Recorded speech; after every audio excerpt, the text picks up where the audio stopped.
আগের আলোচনায় আমরা দেখেছি জীবন কি সত্যিই আমাদের সঙ্গে লড়াই করছে, নাকি আমরাই জীবনের সঙ্গে লড়াই করছি।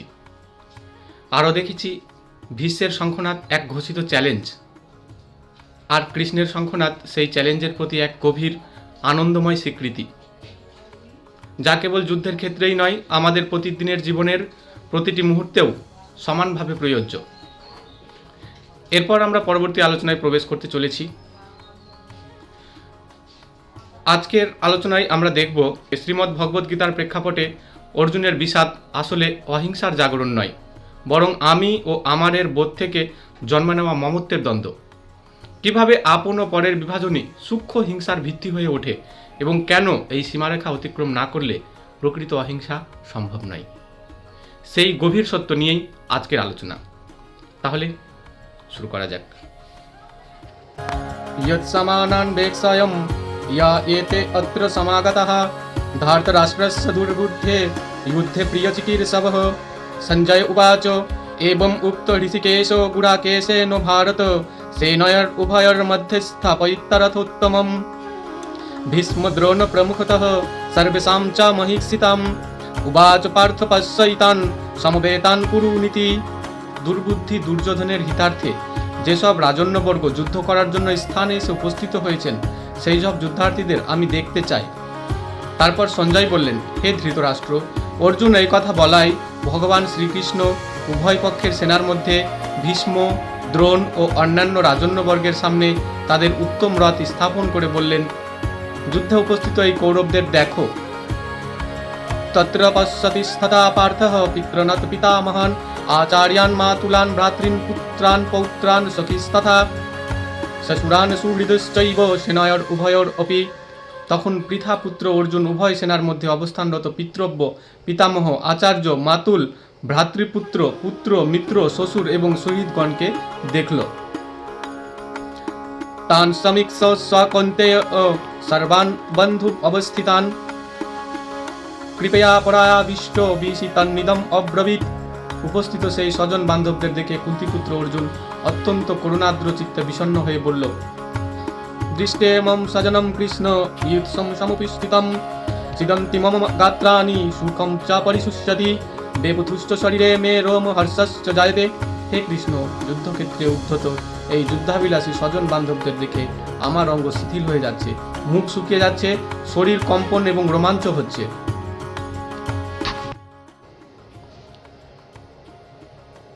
অর্জুন যুদ্ধের কারণে পীড়িত নয়, যুদ্ধ বিরোধীও নয়, অহিংসার প্রতি তার আগ্রহ আছে এমনও নয়।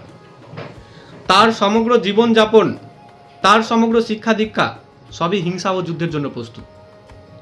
কিন্তু এখানে একটি বিষয় বোঝার মতো আছে, চিত্ত যত হিংস্র হয় ততই সে মমত্বপূর্ণ হয়। হিংসা ও মমত্ব একই সঙ্গে বাস করে। অহিংসা চিত্ত মমত্বেরও ঊর্ধ্বে উঠে যায়।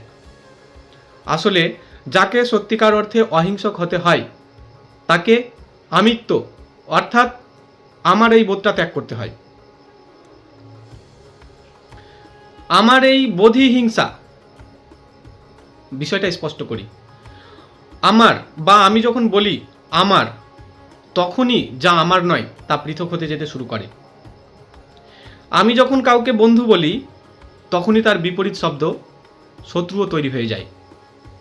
কেননা আমার যদি একজন বন্ধু হয়, তাহলে পৃথিবীতে এত যে লোক আছে, বাকিজন আমার কে হবে? আমার যদি মাত্র 4 জনের একটা পরিবার হয়, তাহলে পৃথিবীতে এতজন আছে যে তারা আমার কে? আমি যখন আপনজনের সীমারেখা টানি, তখন পরের সীমারেখাও টেনে ফেলি। সমস্ত হিংসার জন্ম এই আপন পরের বিভাজন রেখা থেকে। এ কারণেই অর্জুন শিথিল হয়ে গেছে, তার অঙ্গ প্রত্যঙ্গ শিথিল হয়ে গেছে।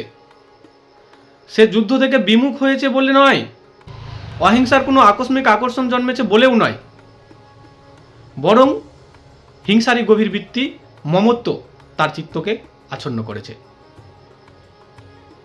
মমত্বই হিংসা, মমত্বই হিংসা, এটি না বুঝলে গীতাকে বোঝা সম্ভব নয়। অনেকেই মনে করে অর্জুন অহিংসার দিকে ঝুঁকেছিল, কৃষ্ণ তাকে হিংসার দিকে ঠেলে দিলেন। কিন্তু আসল বিষয় হচ্ছে, যে অহিংসার দিকে ঝুঁকে তাকে কৃষ্ণ হিংসার দিকে ঠেলে দিতে চান না, চাইলেও পারেন না। কিন্তু অর্জুন অহিংসার দিকে এক বিন্দুও ঝুঁকছে না, সে হিংসার গভীর ভিত্তিতে এসে আটকে গেছে। সে দেখছে এরা আমারই প্রিয়জন, আমারই আত্মীয় স্বজন। তাহলে এখানে প্রশ্ন হয়, যদি সেখানে প্রিয়জন না থাকতো তবে সে তাদেরকে গরু ছাগলের মতো, ভেড়া ছাগলের মতো কেটে ফেলতো? আপনজন বলেই কাটতে তার কষ্ট হচ্ছে, পর হলে কোনো কষ্টই হতো না। অহিংসা জন্মায় তখনই যখন আপন পরের বিভেদ মুছে যায়।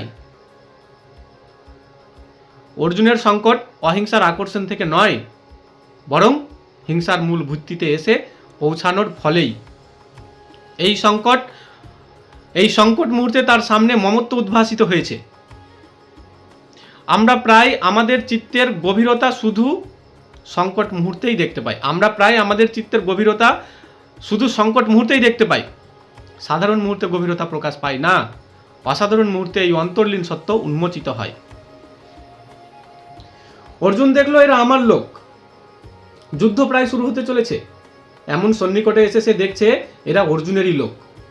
যদি অর্জুন বলতো যুদ্ধ অর্থহীন, হিংসা অর্থহীন, তবে গীতা সৃষ্টিই হতো না। কিন্তু সে বলল আপনজনদের হত্যা করার চিন্তায় আমার অঙ্গ শিথিল হয়ে যাচ্ছে। আসলে যে নিজের জীবনের ঘর আপনজনদের উপর নির্মাণ করেছে, তাদের ধ্বংসের চিন্তায় শিথিল হওয়াই স্বাভাবিক। পরশির মৃত্যু আমাদের মনকে স্পর্শ করে না, আমরা শুধু এইটুকু বলি বেচারাটা মারা গেল। কিন্তু ঘরে মৃত্যু হলে তা আমাদের হৃদয়কে স্পর্শ করে, কারণ তখন আমাদেরও একটি অংশ মারা যায়। আমরা তাতে বিনিয়োগ করেছিলাম, তার জীবনে আমাদেরও অংশ ছিল। স্ত্রী মরলে শুধু স্ত্রী মরে না, স্বামীও মরে, কারণ স্ত্রীর সঙ্গে সঙ্গে স্বামীর জন্ম। স্বামী তখনই বৈধ হয় যখন স্ত্রী থাকে। ভেবে দেখুন, যাদের বিয়ে হয়নি তারা কি স্বামী উপাধি পেয়েছে? একইভাবে স্ত্রী মারা গেলে স্বামী উপাধিটাও চলে না। একইভাবে পুত্র মরলে শুধু পুত্র নয়, মায়েরও একাংশ মরে যায়। যাকে আমরা আমার বলেছি তার সঙ্গে আমরা যুক্ত, তার মৃত্যুতে আমাদের অংশ বিশেষ মরে। অর্জুন দেখল উভয় পক্ষেই আপনজন, এ যেন আত্মঘাত। সে অন্যের মৃত্যুকে ভয় পায়নি, আত্মঘাতের সম্ভাবনাকে ভয় পেয়েছে। তার মনে হলো সবাই যদি মরে যায় তবে আমি কোথায় থাকব? আমাদের এই আমি আসলে আমাদের সমষ্টি। পিতামাতা, পুত্র, বন্ধু সব মিলিয়ে আমাদের আমি। তারা না থাকলে আমিও থাকে না। এমনকি যাদের শত্রু বলি তাদের সঙ্গেও আমাদের আমি যুক্ত। শত্রুও আমাদের অস্তিত্বে ভূমিকা রাখে, তাই শত্রুর মৃত্যুতেও আমাদের কিছুটা মৃত্যু ঘটে। অর্জুন উপলব্ধি করল এ তো নিজেরই আত্মহত্যা। আপনজনেরা না থাকলে জয়ের অর্থ কি? জয়ের জন্য নয়, আপন ও পরের মাঝে অহংকারের তৃপ্তির জন্য। সাম্রাজ্য পেলেও তার মানে কি যদি আপনজনই না থাকে? এই বিষাদ মমত্বের বিষাদ, এটি হিংস্র চিত্তের বিষাদ। আর এই কারণেই কৃষ্ণকে অর্জুনকে গভীরভাবে নাড়া দিতে হয়েছে। অর্জুনের স্থানে যদি মহাবীরের মতো কেউ থাকতেন তবে কথাই শেষ হয়ে যেত। কৃষ্ণ হয়তো একটি শব্দও বলতেন না। গীতা কৃষ্ণ যতটা বলেনি তার চেয়ে বেশি অর্জুনের দ্বারা বলানো হয়েছে। প্রকৃত প্রেরণা অর্জুনের চিত্তাবস্থা। কৃষ্ণ স্পষ্ট দেখছেন এক হিংস্র ব্যক্তি নিজের হিংসার ভিত্তি আবিষ্কার করেছে, আর এখন সেই হিংসা থেকেই পালাতে চাইছে। এই সত্য বোঝা জরুরি। মমত্বই হিংসা, গভীর সূক্ষ্ম হিংসা। আমি যখন বলি আমার, তখনই মালিকানা শুরু হয়। মালিকানা হিংসার রূপ। স্ত্রীকে আমার বললে, স্বামীকে আমার বললে আমরা তাকে ব্যক্তি নয় বস্তুতে পরিণত করি। যেখানে আমার এর দাবি থাকে সেখানে প্রেম নয়, কলহ জন্মায়। পিতা পুত্র, স্বামী স্ত্রী, যতদিন আমার দাবি থাকবে, যতদিন আমারের দাবি থাকবে, ততদিন বন্ধুত্ব সম্ভব নয়। আমার দাবি বন্ধুত্ব ধ্বংস করে, সব কিছুকে হিংসায় পরিণত করে। ভগবান ওশো একটি সুন্দর উদাহরণ দিয়েছেন। একজন ব্যক্তি বিবাহ করেছে, কিন্তু তার স্ত্রী বেশি পড়াশোনা ছিল না। ব্যক্তিটির মনে অনেক ইচ্ছে ছিল যে স্ত্রী কখনো তাকে চিঠি লিখে দিক। তখন যেহেতু মোবাইলের প্রচলন ছিল না, তাই চিঠি দিয়েই প্রেম হতো। এই জন্য সেই ব্যক্তি স্বামীটিরও ইচ্ছা ছিল তার স্ত্রী চিঠি লিখে দিক। সেই জন্য একদিন কাজে যাওয়ার আগে তার অল্প শিক্ষিত স্ত্রীকে চিঠি লিখতে শিখিয়ে গেল। কি কি লিখতে হবে তা স্পষ্ট করে বলল উপরে লিখবে প্রাণের প্রিয়, যদিও এরকম কখনো হয় না, আর নিচে লিখবে চরণের দাসী, আর মাঝখানে যা লেখার লিখবে। এভাবে শিখিয়ে কাজে যায় এবং ফিরে আসার সময় তার স্ত্রী তাকে চিঠি লিখে দিয়েছে, কিন্তু কিছু ভুল হয়ে গেছে। তার স্ত্রী উপরে লিখেছে চরণের দাস আর নিচে লিখেছে প্রাণের প্রিয়সী। তাহলে স্বামী শিখিয়ে গেছে স্ত্রী যেন চরণের দাসী হয়, কিন্তু স্ত্রী লিখেছে স্বামীকেই চরণের দাস। এরকম কেন হয়? এটার মূল কারণই হচ্ছে ঘৃণা। যেখানে মালিকানা থাকে সেখানে ঘৃণাই থাকে, আর ঘৃণা থেকে হিংসাই জন্ম নেয়। এই জন্যই আমাদের সব সম্পর্ক হিংসার সম্পর্ক হয়ে গেছে। আমাদের পরিবার হিংসার সম্পর্ক হয়ে রয়ে গেছে। অর্জুন যখন দেখল আমার লোকেরা উভয় পক্ষেই, তখন সে ভাবল তাদের বিনাশে আমার জয়ের অর্থ নেই। তাহলে বুঝতে পারছেন তো, অর্জুনের যুদ্ধ ত্যাগ করার ভাবনা তাকে অহিংসক করেনি, বরং তার আমি ও আমার এই ভিত্তিকে আরো মজবুত করেছে। যে আমিকে আঁকড়ে ধরে অহিংসার কথা বলে তার অহিংসা মিথ্যা, কারণ আমি ও আমার এই ভিত্তিতে অহিংসার ভুল প্রস্ফুটিত হয় না। আমার এই ভিত্তিতে অহিংসার জীবন বিকশিত হতে পারে না। আমার এই ভিত্তিতে অহিংসার জীবন প্রস্ফুটিত হতে পারে না। ধন্যবাদ। ভিডিওটি যদি ভালো লেগে থাকে তাহলে লাইক, কমেন্ট ও শেয়ার করতে ভুলবেন না।